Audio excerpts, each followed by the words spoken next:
Oh, welcome to the Encouraging Cup. I'm Dr. Boomer Brown with Doing Good at Work. Well, this week's free resource is one we've never provided before. It may be a topic that we've never really discussed before. It's marriage.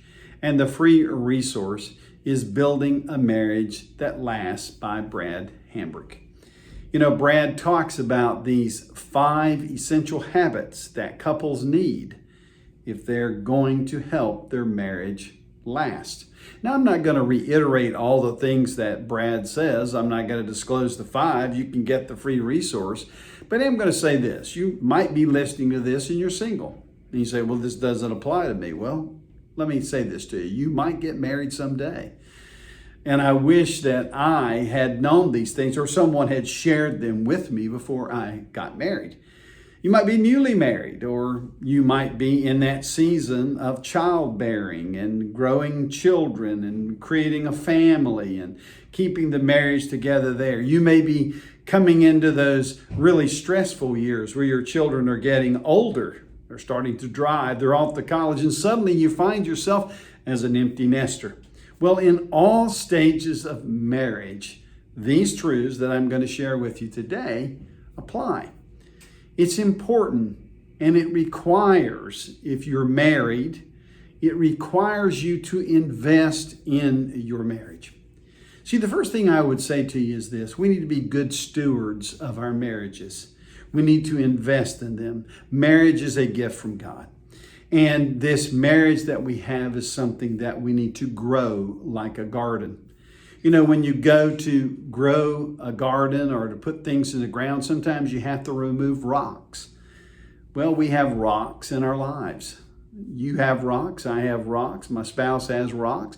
And if I go in there trying to plant this garden of marriage, we're going to have to work together to remove the rocks from in center of the field to the outside of the field so we can plant a healthy marriage in the middle.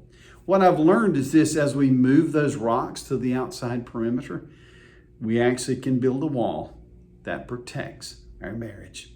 So let me give you just a couple of quick thoughts about how to make a marriage last and how you can invest in that. Spend some time learning about each other. Understand each other better. I don't care if you're my age, I can still understand and grow in my learning and knowing about my wife. She can do the same thing for me. You can do that in whatever stage of marriage you find yourself. You're going to need to steward this idea of how we manage time and money and communication and relationships. You see, we come to marriage from 2 different backgrounds. We have 2 different families of origin. We have 2 different ways of doing something. And marriage is the process of learning how 2 become 1 and how we can work together to grow. We have to understand each other. Be loving towards your spouse in letting him or her take time to take care of themselves. Do take care of yourself. Spend some time in self-care. Don't be self-absorbed. Don't be selfish. But do help each other find time to take care of yourself. Take care of your marriage, grow it, grow yourself, learn, and grow together.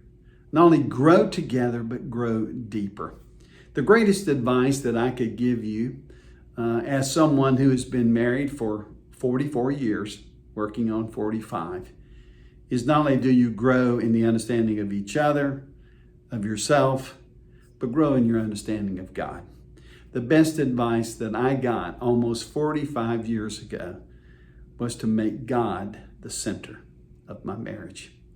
I can share with you a personal testimony that marriage can last.